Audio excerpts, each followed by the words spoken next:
2079 साल श्रावण 31 गते मङ्गलबार 16/8/2022 को महावाक्य मुरलीको सार। मीठे बच्चे, तिमीले पवित्र रहने व्रत लिनु छ।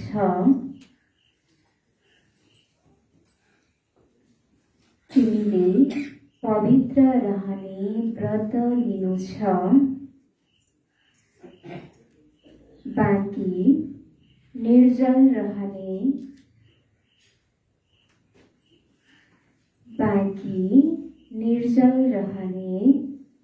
भोक हडताल आदि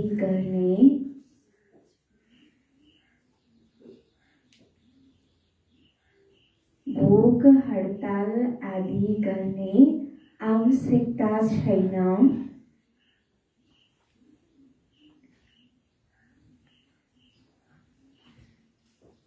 पवित्र बन्यौ भने विश्वको मालिक बन्छौ। पवित्र बन्यौ भने विश्वको मालिक बन्छौ। बाबाले सारमा बताउनु भएको छ कि मीठे बच्चे, तिमीले के गर्नु छ? पवित्र रहनेको व्रत लिनु छ। बाँकी निर्जल रहने, भोक हडताल गर्ने कुनै आवश्यकता छैन। निर्जल पानी नखाइकन व्रत बस्छन् कतिपयहरूले। त्यो पानी नखाइकन व्रत बसेर केही मिल्छ र? मिल्दैन नि। बाबाले वास्तवमा कस्तो व्रत बस भन्नुभयो त? पवित्र रहनेको व्रत बस। पवित्र बन्यौँ भने नै हामी विश्वको मालिक बन्न सक्छौँ। प्रश्न: यस समय दुनियाँमा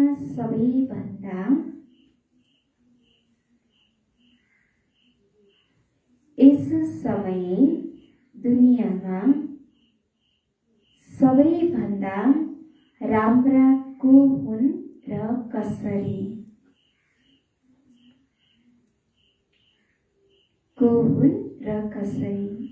बाबाले प्रश्नमा सोध्नु भएको छ कि यस समयमा दुनियाँमा सबैभन्दा राम्रा को हुन् र कसरी? को हुन् राम्रा? दुनियाँमा सबभन्दा राम्रा गरिब बच्चाहरू। बाबाले गरिब बच्चालाई राम्रो मान्नुहुन्छ। किन भन्दाखेरि बाबालाई गरिब बच्चाहरूलाई मनपर्छ। किन धनवान बच्चाहरूले बाबाको ज्ञान बुझ्दैन, गर्दैन। त्यस कारणले गरिब बच्चाहरूलाई बाबाले धनवान पनि बनाउनुहुन्छ। धनवान गरिब बच्चाहरू केवल ज्ञानको गरिब जुन बच्चाहरू छन्, ज्ञान जसलाई सुन्न हातमा मन लाग्छ, ती बच्चाहरूले के हुन्छ? बाबाले धेरै प्यार गर्नुहुन्छ, बाबाले मन पार्नुहुन्छ। जसले चाहिँ ज्ञान सुन्न मन पार्दैनन् तिनीहरूलाई बाबाले हेर्नुहुन्न। तिनीहरूलाई के भन्नु? धनवान बच्चाहरूलाई त धनवानहरूलाई त म धनी छु भन्छ, ती अहङ्कार आउँछ तिनीहरूलाई, बाबाको याद गर्दैन। उत्तर: यस दुनियाँमा अहिले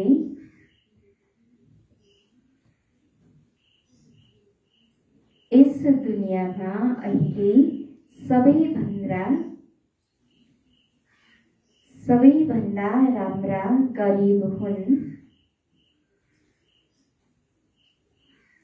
किनकि गरिबहरूसँग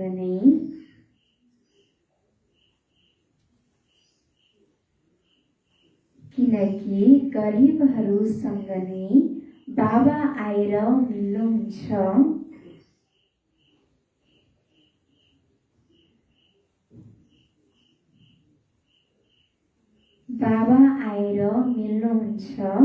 धनवानले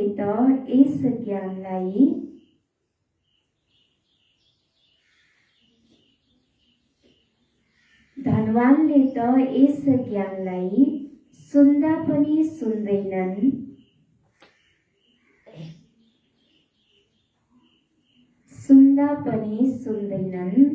बाबा हुनुहुन्छ नै गरिब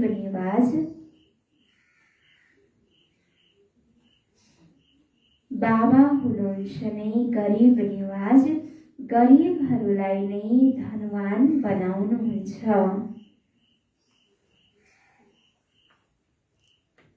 गरिबहरूलाई नै धनवान बनाउनुहुन्छ। बाबाले प्रश्नमा सोध्नु भएको छ कि यस समय दुनियाँमा सबैभन्दा राम्रा को हुन् र कसरी भनेर, र बाबाले उत्तरमा बताउनु भयो कि यस दुनियाँमा अहिले सबैभन्दा राम्रा को छन्? गरिब बच्चाहरू छन्, किनभने गरिब बच्चाहरूसँग नै बाबा आएर लिनुहुन्छ। धनवानहरू त के हुन्छ, उनीहरूलाई धनको घमण्ड हुन्छ, धन कमाउनमै उनीहरू व्यस्त रहन्छन्। त्यसैले धनवान नै यो ज्ञान सुन्ने फुर्सद पनि हुँदैन, धन कमाउनै व्यस्त रहन्छन् र सुन्दा पनि सुन्दैनन्।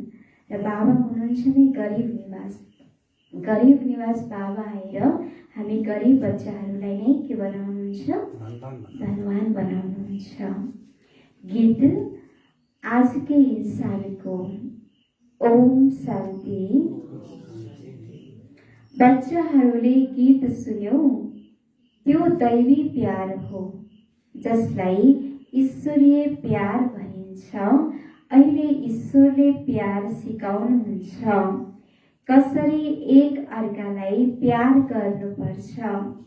यहाँ जति बेला सचखण्ड थियो त्यति बेला कति सच्चा प्यार थियो। सचखण्ड कसले बनाएको थियो? कसले बनायो सचखण्ड? झुटखण्डलाई सचखण्ड बाबाले बनाउनु भयो। सद्गुरु, सद् बाबा, सद् टिचरले। अहिले तिमी कसको अगाडि बसेका छौ? कसको अगाडि? सत्य बाबा, अर्थात् जो सच्चा सुख दिनेवाला हुनुहुन्छ, सच्चा प्यार सिकाउनेवाला हुनुहुन्छ। दुनियाँमा त प्यार पनि के गर्छन्? स्वार्थको प्यार गरेका हुन्छन्, झुठो प्यार गरेका हुन्छन्। र एक बाबा मात्रै हुनुहुन्छ जसले हामीलाई सच्चा प्यार गर्नुहुन्छ, सच्चा सुख दिनेवाला हुनुहुन्छ, सच्चा ज्ञान दिनुहुन्छ। उहाँको सम्मुख बसेका छौँ। झुट खण्डमा त सबै झुट छन्। गायन गरिएको पनि छ, सत्यको सङ्गत गर। सत्यको सङ्गतले तार्छ, कुसङ्गतले डुबाउँछ। सत्य त एउटै हुनुहुन्छ, असत्य अनेक छन्। जुन बाबाले स्वर्ग बनाउनुहुन्छ, बेहदको वर्षा दिनुहुन्छ, तिमी उही बेहदको बाबाको सम्मुख बसेका छौ, जसले हामीलाई बेहदको वर्षा दिनुहुन्छ, स्वर्ग बनाउनुहुन्छ। उही बाबा, बेहदको बाबाको सम्मुखमा हामी बच्चाहरू बसेका छौँ, जसले फेरि हामीलाई बेहदको बादशाही दिन आउनु भएको छ। सत्य बाबा एउटै हुनुहुन्छ, जसको सङ्गतले तिमी विश्वको मालिक बन्छौ।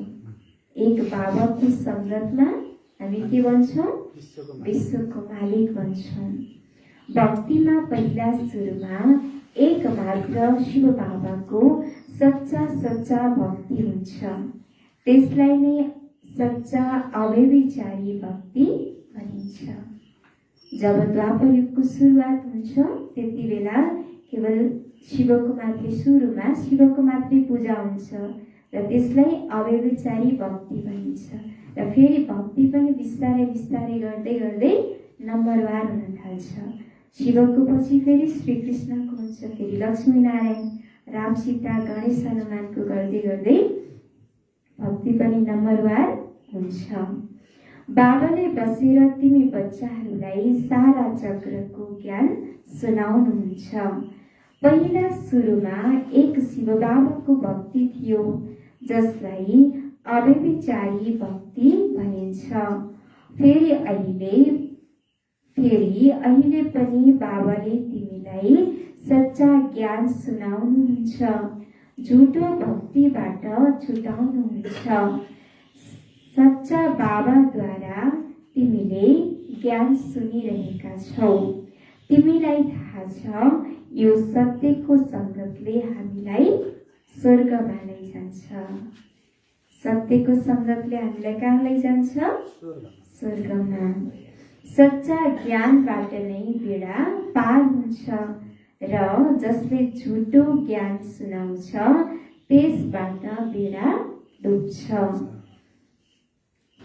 त्यसलाई अज्ञान भनिन्छ। सच्चा ज्ञान केवल बाबाले नै सुनाउनुहुन्छ। तिमी बच्चाहरूले सारा चक्रको इतिहास भूगोललाई जानेका छौ। उहाँ सच्चा सच्चा बाबा, सच्चा सच्चा टिचर हुनुहुन्छ। सत्युगमा पनि सच्चा बाबा भनिन्छ, किनकि त्यहाँ झुट हुँदै हुँदैन। ईश्वरलाई सर्वव्यापी भनिँदैन। झुट त तब सुरु हुन्छ जब झुट बनाउनेवाला 5 विकार आउँछन्। अहिले तिमी बच्चाहरूको बुद्धिमा छ, हामी बेहदको निराकार बाबाको सम्मुख बसेका छौँ। यी बाबाले पनि भन्छन्, म उहाँ बाबाको सम्मुख बसेको छु। कुन बाबाले भन्नुभयो? ब्रह्मा बाबाले भन्नुभयो। ब्रह्मा बाबा पनि म शिव बाबाको सम्मुखमा बसेको छु भनेर भन्नुहुन्छ। उहाँलाई याद गर्छु, घरिघरि याद गर्छु। बाबाको बच्चा हुने तिमीले त यस साकारलाई छोडेर उहाँलाई याद गर्नु छ। तिम्रो नजर यसमा जान्छ, मेरो नजर कसमा जान्छ र? तिमीले त यस साकारलाई छोडेर उहाँलाई याद गर्नु छ। मेरो लागि त एउटै बाबा हुनुहुन्छ, तिम्रो लागि अलि अलमल छ, मलाई अलमल हुँदैन। तिम्रो नजर यसमा जान्छ, मेरो नजर कसमा जान्छ र? मेरो त डाइरेक्ट शिव बाबासँग कनेक्सन हुन्छ। ब्रह्मा बाबाले भन्नुभयो कि ब्रह्मा बाबाले डाइरेक्ट शिव बाबालाई याद गर्नुहुन्छ। र फेरि हामी बच्चाहरूलाई डाइरेक्ट शिव बाबाको परिचय त थाहा थिएन, त्यसैले ब्रह्मा बाबाको माध्यमद्वारा नै हामीले बाबालाई याद गर्छौँ। तिमीले शिव बाबालाई याद गर्नुपर्छ, यस साकारलाई क्रस गर्नुपर्छ, यिनको याद नआओस्, ब्रह्मा बाबाको पनि याद नआओस् भन्नुहुन्छ बाबाले। मेरो लागि त एक शिव बाबा नै हुनुहुन्छ। तिम्रो अगाडि 2 बस्नु भएको छ, मेरो सामुन्ने त केवल एउटै हुनुहुन्छ। म उहाँको बच्चा हुँ। फेरि पनि निरन्तर याद गर्न सक्दिन, किनकि बाबाले भन्नुहुन्छ तिमी कर्मयोगी हौ। ब्रह्मा बाबाले भन्नुहुन्छ कि मैले केवल एक बाबालाई मात्रै याद गर्छु। तिम्रो सम्मुख अगाडि त 2 बाबा बस्नु भएको छ, एक ब्रह्मा बाबा, अर्को शिव बाबा। र एक बाबा मात्रै भएर पनि मैले निरन्तर रूपमा याद गर्न सक्दिनँ, मलाई पनि मेहनत लाग्छ भन्नुहुन्छ ब्रह्मा बाबाले। र हामी के हौँ त कर्मयोगी। कर्म गर्दा गर्दै पनि हाम्रो बुद्धि एक बाबामा लागिरहोस्। तिम्रो बुद्धिमा सारा चक्र घुमिरहन्छ। सत्युग त्रेतामा यति जन्म पास गर्यौं, फेरि यति जन्म लिँदै लिँदै 84 जन्मको चक्र पूरा गर्यौं। हिसाब छ नि, अब कलियुगको अन्त्य आयो, फेरि नयाँ चक्र सुरु हुन्छ। इतिहास भूगोल फेरि दोहोरिन्छ। सत्युगमा को थिए, कहाँ राज्य गर्थे, यो पनि तिमीलाई थाहा छ। सारा विश्वमा देवताहरूले नै राज्य गर्थे। अहिले त भन्छन् तिमी हाम्रो इलाकामा नआऊ, हाम्रो पानी नलिऊ। अहिले त जताततै के भएको छ, विभाजन भएको छ। हाम्रो इलाका यतिदेखि यतिसम्म हाम्रो इलाका हो, यो ठाउँमा तिमी नआऊ, यसको पानी पनि नलैजाऊ भनेर भन्छन्। तर सत्युगमा त के थियो, एक धर्म, एक राज्य, एक भाषा थियो। अहिले सबै विभाजन भएको छ। बाबा त बेहदको मालिक हुनुहुन्छ। बाबा भन्नुहुन्छ मलाई याद गर। यी बाबाले भन्दैनन्, ब्रह्मा बाबाले मलाई याद गर भनेर भन्नुहुन्न। कुन बाबाले भन्नुहुन्छ? शिव बाबाले नै भन्नुहुन्छ। यिनीद्वारा निराकार बाबाले तिमी आत्माहरूलाई भन्नुहुन्छ मलाई याद गर, तिमी कहिल्यै रोगी हुँदैन। छैनौँ। यहाँ त पिताले बच्चाहरूलाई पैदा गरेर ठुलो बनाउँछन्, फेरि अचानक यदि ऊ मर्यो भने सबै कति दुखी हुन्छन्। फेरि शरीर निर्वाह अर्थ आफैले नोकरी गर्नुपर्छ। यो त हो नै दुःखधाम। बाबाले त तिमीलाई कुनै दुःख दिनुहुन्न, केवल भन्नुहुन्छ मलाई याद गर्यो भने विकर्म विनाश हुन्छ। बाबाले भन्नुहुन्छ कि जस्तै लौकिकमा पिताले बच्चालाई जन्म दिएर ठुलो बनाउँछन्, यदि अचानक बच्चाको मृत्यु भयो भने कति दुःखी हुन्छन्।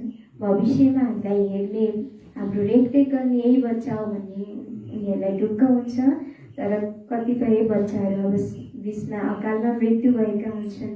कसैको फेरि आफ्नो बाबालाई छोडेर अन्त्य जान्छन्, बाबालाई वृद्धाश्रममा पनि लगेका हुन्छन्। अहिले समय त्यही चलिरहेको छ नि, बाबालाई त कतिले हेला गरेका हुन्छन्। र बाबाले भन्नुहुन्छ कि यो हो नै दुःखधाम र वृद्ध भएको पितालाई के गर्नुपर्छ, नोकरी पनि गर्नुपर्ने हुन्छ शरीर निर्वाहार्थ। यदि पिछीमा बच्चाले छोडेको छ, शरीर छोडेको छ अथवा आफ्नो बाबालाई छोडेर अन्त्य गएको छ भने, र बाबाले भन्नुहुन्छ कि यो दुःखधाम हो, सबैलाई यहाँ दुःख भोग्नु नै पर्छ। र बाबाले भन्नुहुन्छ कि तिमीलाई कुनै पनि दुःख दिन्न। बाबाले हामी बच्चाहरूलाई कुनै दुःख दिनुहुन्न, केवल भन्नुहुन्छ मलाई याद गरे भने तिम्रो विकर्म विनाश हुन्छ। बाबा र वर्षालाई याद गर। बच्चाहरूलाई थाहा हुन्छ बाबाबाट हामीलाई वर्षा मिल्छ, तापनि आफ्नो कामकाज जरुर सिक्छन्। वर्षाको लागि त बस्नु पर्दैन, बाँकी जसले केवल रजाई घरानामा जन्म लिन्छ ऊ वर्षाको लागि बस्छ। धेरै दान पुण्य गर्नाले रजाई घरमा जन्म मिल्छ, रजाई सम्हाल्नु पर्छ। त्यो रजाई त पतित हो। अब तिमी पावन राजाहरूको पासमा जन्म लिनु छ।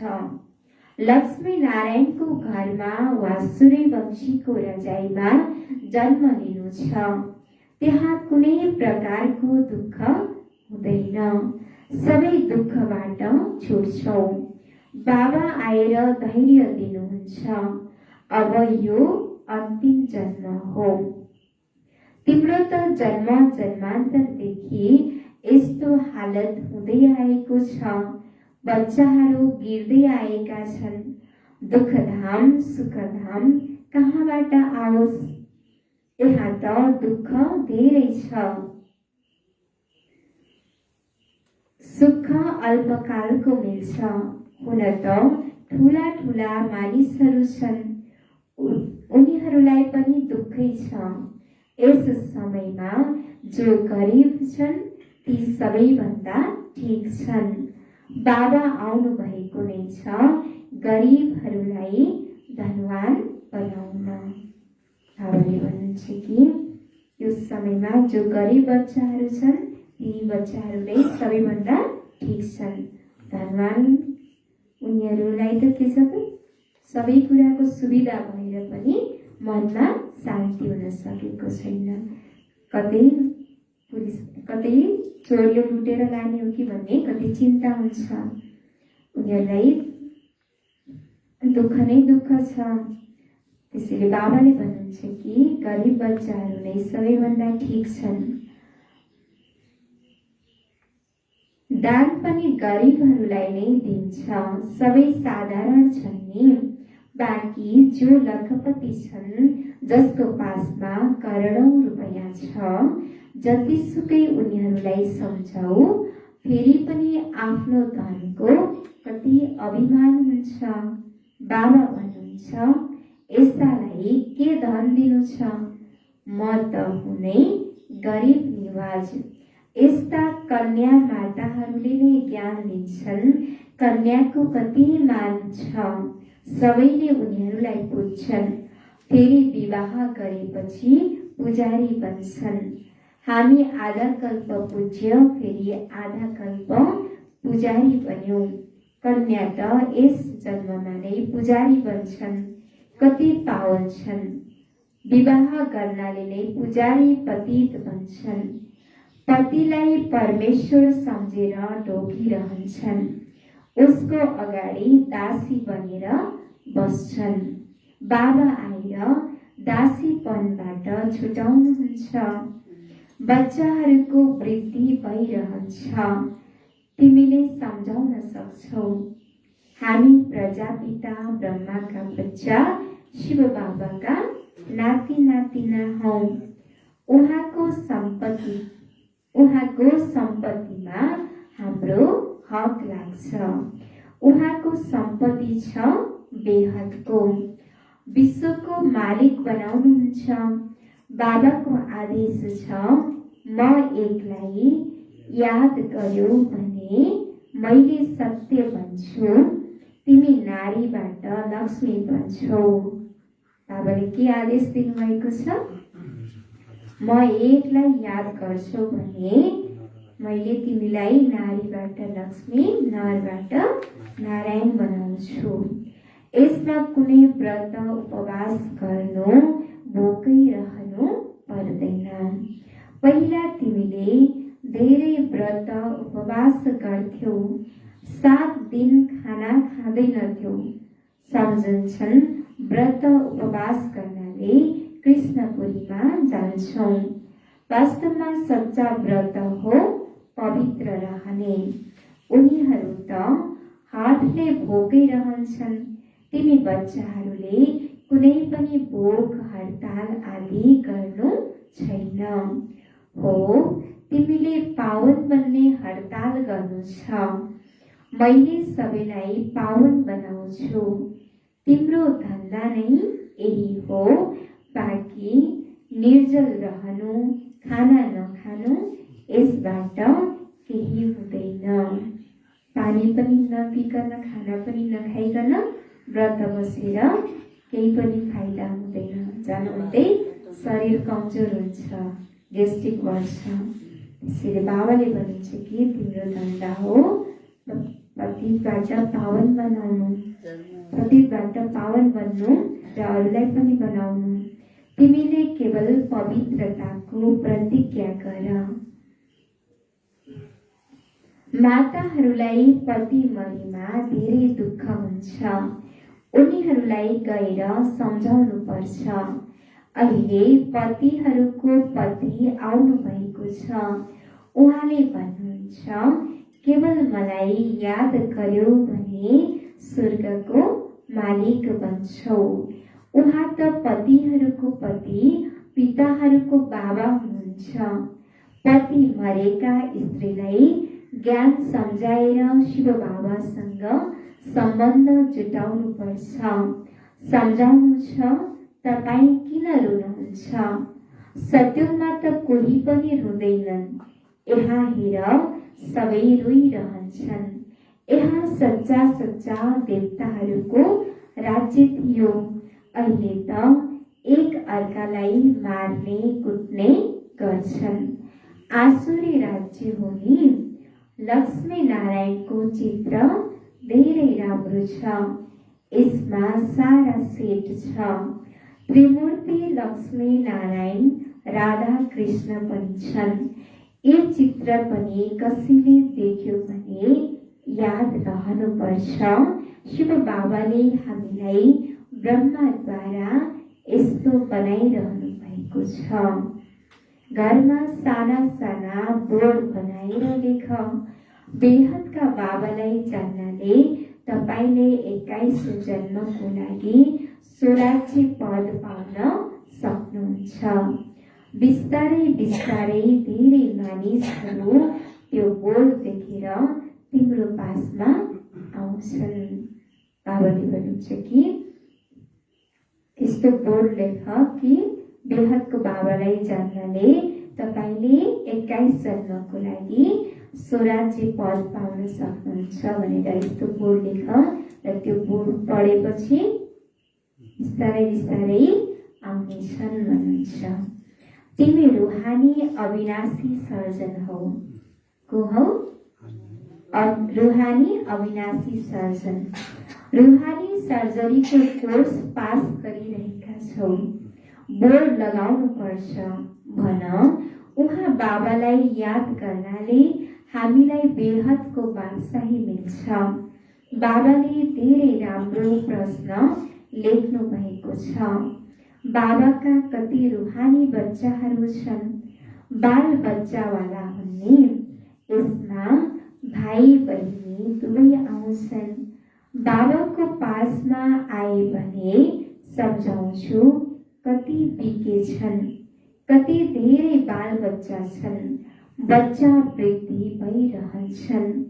तिमीले सम्झाउन सक्छौ हामी भाइ बहिनी हौ। हाम्रो विकारको दृष्टि हुन सक्दैन। बाबा भन्नुहुन्छ देह सहित देहका झुटो सम्बन्ध छोडेर मलाई याद गर्यो भने तिमी पावन बन्छौ। तिमीले प्रतिज्ञा पनि गर्दै आएका छौ मेरो त एक शिव बाबा दोस्रो न कोही। गर्नुपर्छ प्रतिज्ञा कि मुखले मात्रै भन्नुहुन्छ? सच्चा प्रतिज्ञा गर्नु पर्यो नि बाबासँग। मेरो त एक शिव बाबा दोस्रो न कोही। अन्तिममा साथ दिनेवाला त केवल एक बाबा मात्रै हुन्छ। देहधारी कसैले पनि साथ दिनेवाला छैनन्। सबै स्वार्थी मात्रै हुन्छन्। बुढी माताहरूले पनि यी शब्द याद गरे भने धेरै कल्याण हुन सक्छ। याद गर्नुहुन्छ? मेरो एक बाबा हुनुहुन्छ, अरू कोही पनि छैन। यो शब्द याद गर्यो भने पनि धेरैको कल्याण हुन सक्छ भन्नुहुन्छ। हामीले 84 जन्म लियौँ। अहिले हामी ब्राह्मण बनेका छौँ। फेरि देवता, क्षत्रिय, वैश्य, शूद्र बन्छौँ। ब्राह्मण अवश्य बन्नुहुन्छ र बन्छौँ पनि कल्प पहिला अनुसार। धेरै बन्छन्। अहिले ब्राह्मण बच्चाहरू जुन बेलायत आदितर्फ छन् उनीहरू पनि आउँछन्। याद त गरिरहन्छन्। बाबा भन्नुहुन्छ आफ्नो कुटुम्ब परिवारमा रहेर आफूलाई आत्मा सम्झ। बाबाले भन्नुभयो कि आफ्नो कुटुम्ब परिवारमा रहेर के गर? आफूलाई आत्मा सम्झ। देहधारीको बीचमा रहेर पनि आफूलाई आत्मा सम्झनु, यसमा नै महानता छ। आफूलाई शिव बाबाको बच्चा सम्झ। हामी ब्राह्मण सुदेवता बन्छौँ। कलियुगमा मानिस छौँ। सत्युगमा बन्छौँ के भन्छौँ? देवता। कलियुगमा सबै आसुरी मानिस छन्। अहिले तिमी दैवी सम्प्रदायको बनिरहेका छौ। यो बाबाले नै बताउनुहुन्छ, अरू कसैले बताउन सक्दैन। यी वर्णहरूलाई कसैले जान्दैन। तिमी ब्राह्मणले नै ज्ञान सम्झाउन सक्छौ। तिमी विकिद्वारा ज्ञान नलिएसम्म कसैले पनि बुझ्न सक्दैन। तिमीले नै ज्ञान दिन सक्छौ। यसमा दिल धेरै सफा चाहिन्छ। दिल साफ तो मुराद हासिल। कसैको दिल सफा हुँदैन। सच्चा दिलदेखि सच्चा बाबाको सेवामा लाग्नुपर्छ। सोच हुनुपर्छ। हाम्रो काम हो सम्झाउनु। बाबाले भन्नुहुन्छ कि सच्चा दिलदेखि सच्चा बाबाको सेवामा लाग्नुपर्छ। यस्तो सेवा गर्नेको सोख हुनुपर्छ। जसले सेवा गर्नेको सोख राख्छ, सेवामा हाजिर हुन्छ, त्यस्तो बच्चा नै बाबालाई प्रिय लाग्छ। र बाबाले भन्नुहुन्छ कि तिम्रो काम हो नै सम्झाउनु।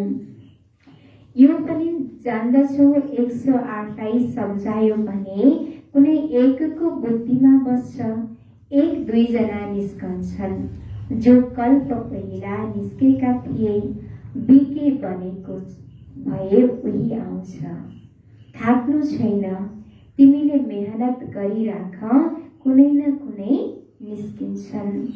जहाँ पनि जाऊ, मित्र सम्बन्धीको पासमा जाऊ, विवाह आदिमा जाऊ, हरेकको कर्म अनुसार राय दिनु छ। मुख्य हो पवित्र रहने कुरा। कहीँ बाहिर पनि खानुपर्ने हुन्छ। प्यारा बच्चाहरू, शिव बाबाको यादमा रह्यो भने मायाको असर हुँदैन। बाबाले सबैलाई छुट्टी दिनुहुन्न। बाबाले भन्दै हुन्छ कि सबैलाई म छुट्टी दिन्न, लाचारे हालतमा भन्नुपर्छ, नत्र नोकरी छुट्छ। हरेकलाई अलग अलग राय दिन्छ। दुनियाँ धेरै खराब छ, धेरैको साथमा रहनुपर्ने हुन्छ। एउटा कथा पनि छ, गुरुले शिष्यलाई भने बाघको गुफामा बस, वेश्याको पासमा बस, परीक्षा लिन पठाए। वास्तवमा त्यो कुनै परीक्षा होइन, यो तिमी बच्चाहरूको लागि हो। तिमीलाई बाघको पासमा त पठाउँदिन। बाबाले त सम्झाउनुहुन्छ, जोसुकै पनि हुन् उनीहरूलाई बाबाको परिचय देऊ। दिन प्रतिदिन बुद्धिको ताला खुल्दै जान्छ। वृक्ष त बढ्नु छ नि, अनि विनाश पनि सुरु हुन्छ। त्योभन्दा पहिला त विनाश हुन सक्दैन। यहाँ त राजधानी स्थापना भइरहेको छ। बाबाले त भन्नुहुन्छ, केवल मलाई याद गर। अच्छा, मीठे मीठे सिकिलले बच्चाहरूप्रति माता पिता बाप दादाको याद प्यार एवं गुड मर्निङ। रूहानी बाबाको रूहानी बच्चाहरूलाई नमस्ते। हामी रूहानी बच्चाहरूको रूहानी बाप दादालाई याद प्यार नमस्ते। गुड मर्निङ बाबा, गुड मर्निङ। शुक्रिया बाबा, शुक्रिया। थैंक यू बाबा।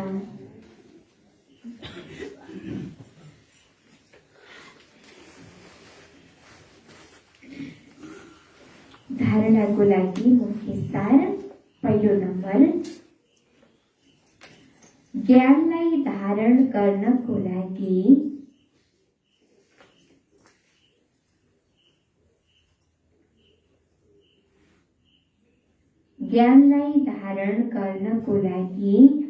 दिल धेरै सफा राख्नुपर्छ।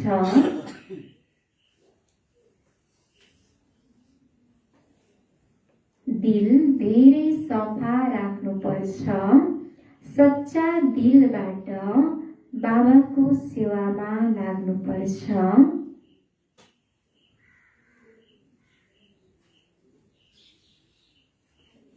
सच्चा दिलबाट बाबाको सेवामा लाग्नुपर्छ। सेवामा कहिल्यै पनि थाक्नु हुँदैन। सेवामा कहिल्यै पनि थाक्नु हुँदैन। ज्ञानलाई धारण गर्नको लागि दिल धेरै सफा राख्नुपर्छ। जब हाम्रो दिल सफा हुन्छ, कुनै व्यर्थ विचारहरू चल्दैन, तब नै हामीले ज्ञानलाई धारण गर्न सक्छौँ। र हामीले सच्चा दिलबाट बाबाको सेवा गर्नुपर्छ। सच्चा दिलबाट सेवा गर्छौँ भने त्यसमा सफलता पनि मिल्छ र सेवामा हामी थाक्न पनि थाक्दैनौँ। सेवामा कहिल्यै पनि थाक्नु हुँदैन भन्नुहुन्छ बाबाले। दोस्रो नम्बर, प्रतिज्ञा गर, मेरो त एक शिव बाबा, मेरो त एक शिव बाबा, दोस्रो न कोही।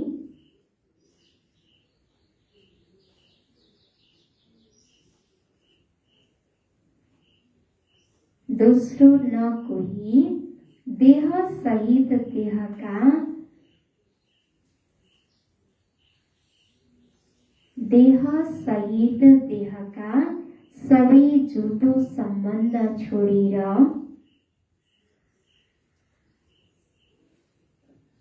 सबै झुटो सम्बन्ध छोडेर एकसँग सर्व सम्बन्ध जोड।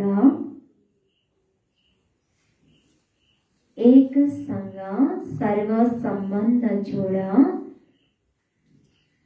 गरिबहरूलाई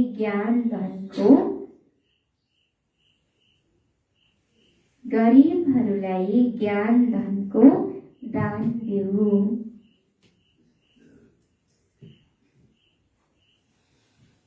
ज्ञान धनको दान देऊ। प्रतिज्ञा गर मेरो त एक शिव बाबा दोस्रो न कोही। देह सहित देहका सबै झुटो सम्बन्ध छोडेर एकसँग सर्व सम्बन्ध जोड। गरिबहरूलाई ज्ञान धनको दान देऊ। वरदान। भाग्य र भाग्य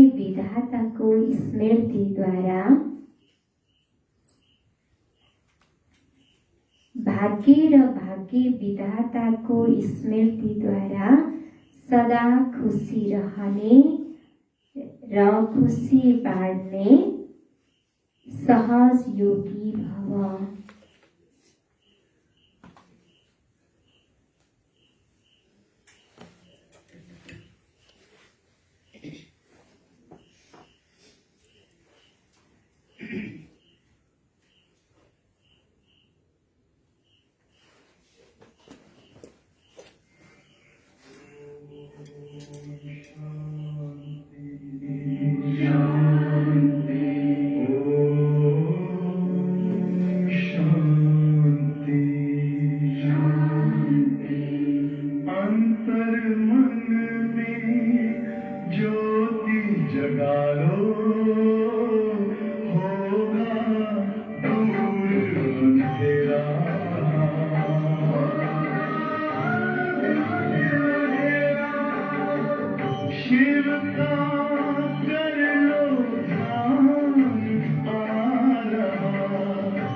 ओम शान्ति।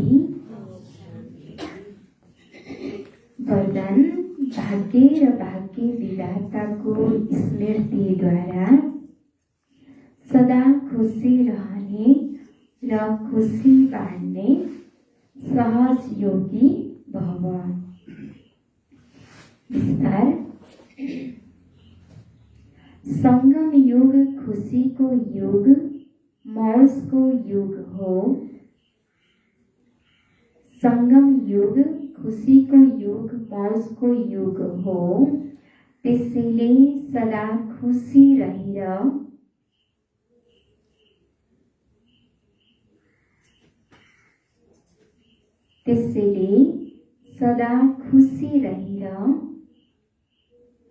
खुसी बाँड्दै जाऊ। सदा खुसी रहेर खुसी बाँड्दै जाऊ। भाग्य र भाग्य विधाता सदा याद रहोस्। भाग्य र भाग्य विधाता सदा याद रहोस्। बाबा मिलेपछि सबै थोक मिल्यो। बाबा मिलेपछि सबै थोक मिल्यो। यो स्मृतिले नै सहज योगी बनाइदिन्छ। यो स्मृतिले नै सहज योगी बनाइदिन्छ। दुनियाँले भन्छन् कष्ट नगरी परमात्मा मिल्न सक्नुहुन्न। दुनियाँले भन्छन् कष्ट नगरी परमात्मा मिल्न सक्नुहुन्न। तर तिमीले भन्छौ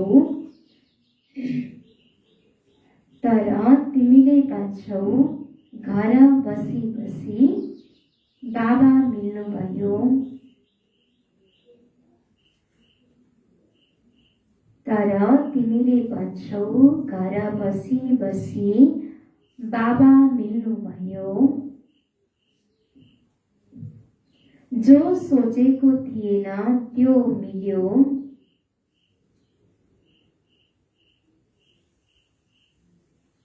जो सोचेको थिएन त्यो मिल्यो। खुसीको सागर मिल्यो।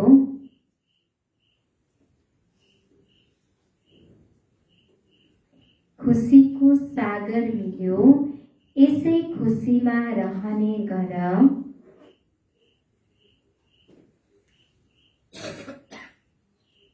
यसै खुसीमा रहने गर। यो पनि सहज योग हो।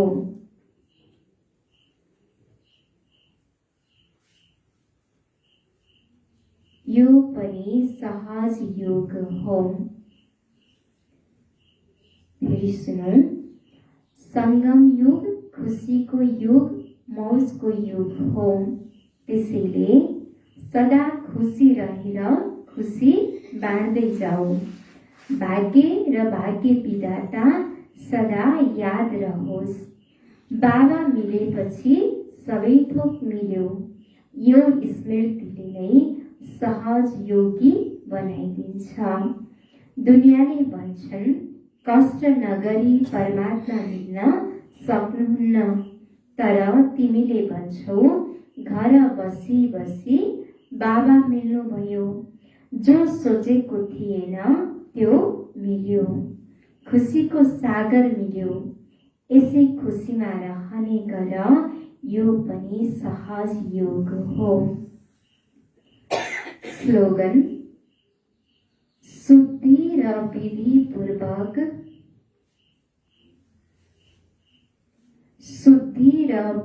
पूर्वक हर कार्य गर्ने वाला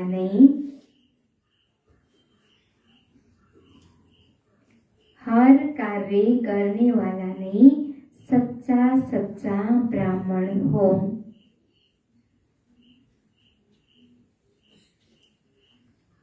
शुद्धि र विधि पूर्वक हर कार्य गर्ने वाला नै सच्चा सच्चा ब्राह्मण हो। सार मीठे बच्चे, तिमीले पवित्र रहने व्रत लिनु छ, बाँकी निर्जल रहने भोग हडताल आदि गर्ने आवश्यकता छैन। पवित्र बन्यौ भने विश्वको मालिक बन्छौ। प्रश्न, यस दुनियाँमा, यस समय दुनियाँमा सबैभन्दा राम्रो को हुन् र कसरी? उत्तर, यस दुनियाँमा अहिले सबैभन्दा राम्रा गरिब हुन्, किनकि गरिबहरूसँग नै बाबा आएर मिल्नुहुन्छ। धनवानले त यस ज्ञानलाई सुन्दा पनि सुन्दैनन्। बाबा हुनुहुन्छ नै गरिबहरूलाई नै धनवान बनाउनुहुन्छ। ओम शान्ति।